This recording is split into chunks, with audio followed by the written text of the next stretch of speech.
All right, thanks, Dave.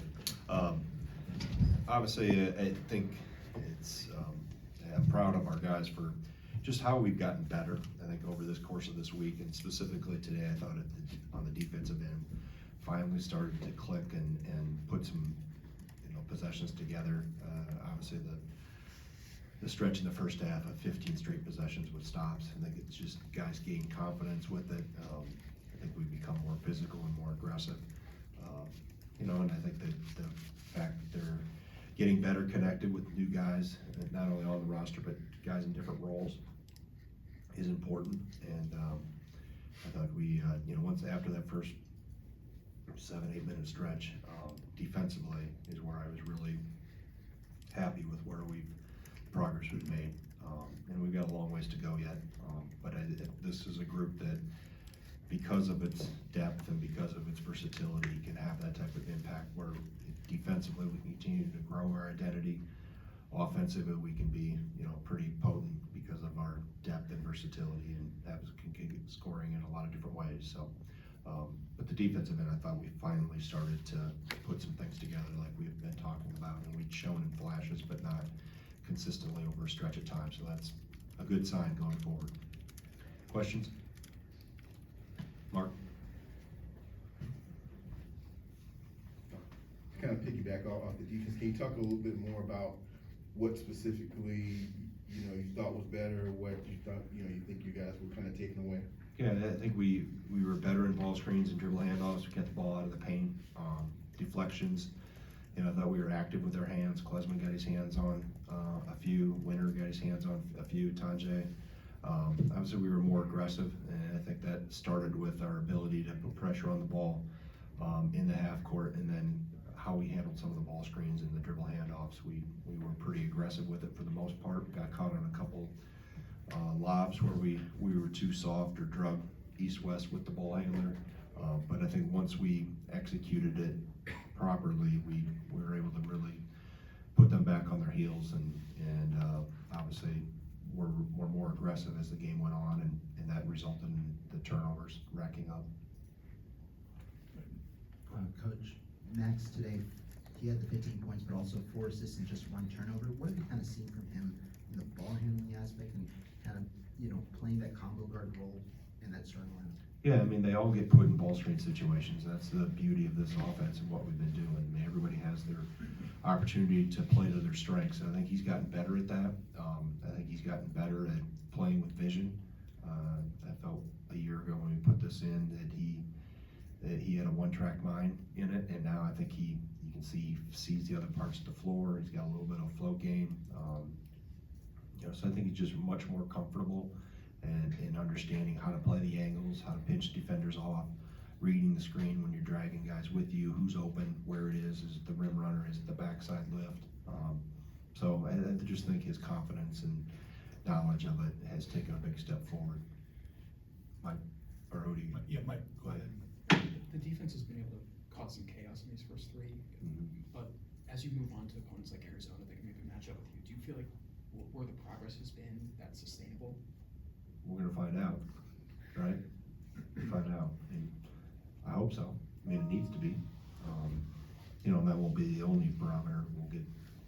Tests we'll have. There'll be others coming down the road, but you want to be able to do it in these type of games to give you a chance to execute against, bigger and better teams. So that's the exciting part about this group is the growth that we've seen from when we started, a week ago, to where they've, taken some steps forward. But we got a lot more to go, and Friday night will be a tremendous test for us. But it's I think this group has also understood and embraced the importance of having really good practices, and that's what I told them downstairs. Friday we'll be here soon enough, but we got to make sure Tuesday, Wednesday, Thursday we're really good like we have been, and practice well and get better during that time. We got a long ways to go in terms of improvement, and I like what I saw from Amos today.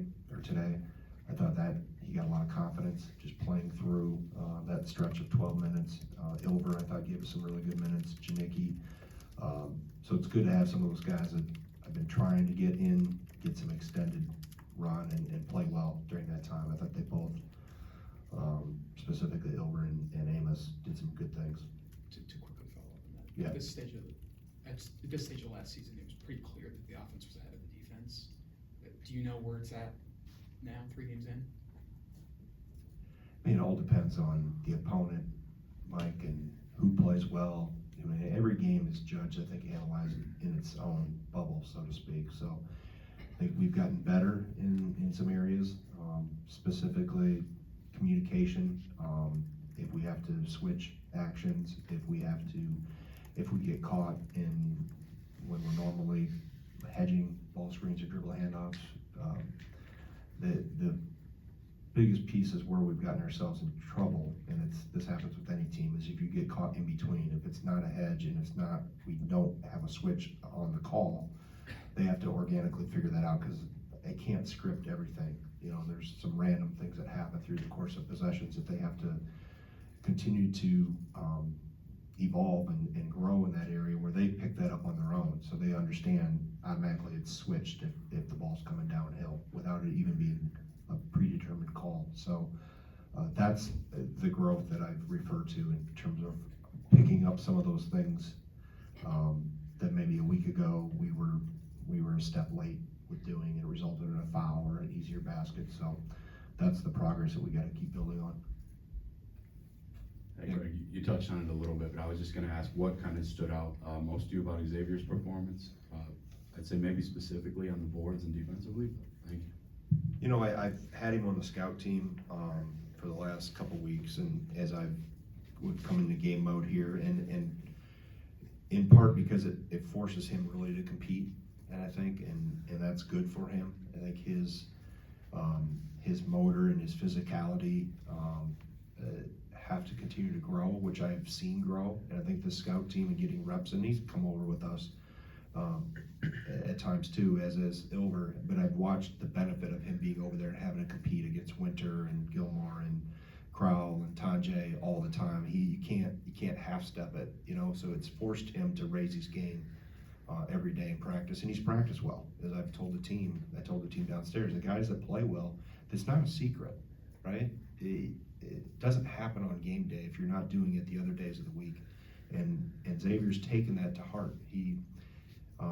I'm sure he was upset when I first put him over there, but now he sees the benefit of it, is how he's had to compete all the time. I don't think that was natural for him. It didn't come instinctively right away, and obviously he's got an uber amount of talent. You can see that length, size, he's skilled, he shoots it, but it was the other intangible pieces that I felt to play at this level and have success at this level, he's got to add that, and I think that's helped bring that out of him. So he played well because he's practiced well, because he's really competed, which has been good to see.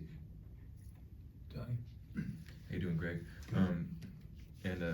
Tonight, you're talking about, the run that you guys went on late in the first half, but it came after, kind of a choppy start to the game. And first 3 games, the starts haven't been probably ideal, or at least in comparison to the rest of the game. Curious what you think has contributed, kind of those slow starts, and how you guys can improve on that. Change the water in the water jug, maybe, or I give a different pregame talk, or I don't know, tie the other shoe first. Some of it's been offense, some of it's been defense, some of it's been a combination. So I think they go 7 for 8, first 8 possessions or whatever.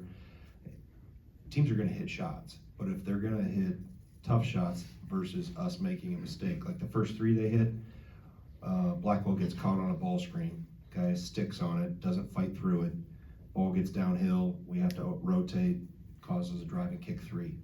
Well, the mistake can be corrected, so Kamari McGee, go get John Blackwell, get over the ball screen better. Problem solved. We didn't hedge a ball screen, ball got downhill, lob to the rim, Gilmore, go get Winter. Problem solved. So just correcting the miscues that happen early. Now, if a guy hits his tough step back 3 over somebody, or tough jump shot, and we play it correctly, okay, tip your cap and move on. But can they do that over 40 minutes? You just try to minimize and eliminate the mistakes and make them have to make tough shots. And if they can make them for 40, then you've seen a better team. But when we can eradicate the mistakes and force teams to hit consistent tough shots, I think we got a chance to be a pretty good team, because we're long, we're versatile, we we can switch and we don't give up length very much. I thought we did a decent job of keeping them off the glass. There were some batted balls, some awkward tips, came hard off the rim, off the backboard. You know, but for the most part, I thought we were physical and made contact. So it's all simple things, you know, that lead into it.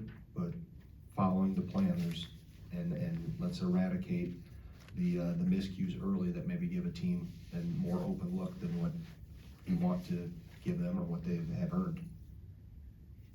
Mark's got a question. Greg, I just want to get your thoughts on Stevens' play on the offensive end and what he, you know, what kind of stands out to you about that 7 for 12. Yeah, I think he got more. I think after the first, 6-7 minutes, I thought he was more determined to finish at the rim and not worry about any help or raid, and then having a double team in there late in the first half. But just playing through contact and going at people, and playing physical and just going to score the ball. And we've talked 100 times about how he's so unselfish, and at times too unselfish. So you playing one-on-one, there's not a lot of guys in the country that are going to be able to handle him over the course of the time he has on the floor. So I want him with an aggressive score first mindset, specifically if you catch it, if you're catching it deep, which is always the goal, look to score, go to work. So I thought he made some good feeds to cutters coming off him. Again, that's always been his strength. He's got a great feel for the game, but continue to have him be more aggressive, finishing at and through people, makes us better in the paint. Go ahead, Mike, comment. Greg, you seem pretty excited about when Marcus had that steal and finish in the other end. I guess, how important are those minutes for a guy like that who's got a chance to Yeah, it's really important because it's a play through physicality that in the past in his career he wouldn't finish. So I've seen a change in his and a growth in his mindset of playing physical and playing through those type of things and both ends of the floor. I think he's become a more physical, more determined defender. And I've seen some of that growth with Xavier too, and obviously in a much shorter period of time. But that was, just that simple play right there of him finishing through and getting fouled, and that's a change and a growth and a mindset that you never know if it happens in their fourth year or their fourth month. You're constantly trying to raise the bar for them and push them higher. It was good to see him. Happy for Marcus because he's gotten better, and there's no doubt. It's obvious when you have him in practice, and it's just a more determined, tough mindset that I think is the difference in his game right now. I have two more questions. Go ahead. Coach, Yeah. through the first 3 games, 2 second halves have been over 50 points, or at least 50 points. You've just really done well in that kind of part of the game. I wanted to kind of ask, what has allowed you guys to stay the course and improve as the games have gone on to finish out strong? Yeah, I think you hit on one point there. We improve as the game went on. I think the other thing is just how, again, the depth, how we play. We're pretty good in transition. I don't know what the numbers were today in terms of points per possession, but I think it becomes somewhat of a snowball for the opponent that we're constantly coming at them in transition, coming at them with bigs on the rim, pressure on the rim, getting to the foul line. So all those are part of it. I don't think it's one specific thing. I think today we were better defensively, especially that back half of the first half and the second half. So that allows you to, obviously extend a lead, but offensively to continually put pressure on an opponent, in a variety of ways. Whether it's threes, we've had our barrages of those. Obviously, the last game. Today I thought we were really at the rim and in the paint. I think it was 26-6 in the first half. So that was just that constant, regardless of who's in the game, ability to put pressure on the defense. And I think our guys are getting better at reading ball screens, reading slips, getting baseline drives. They're starting to read within the offense a little bit better what the options are.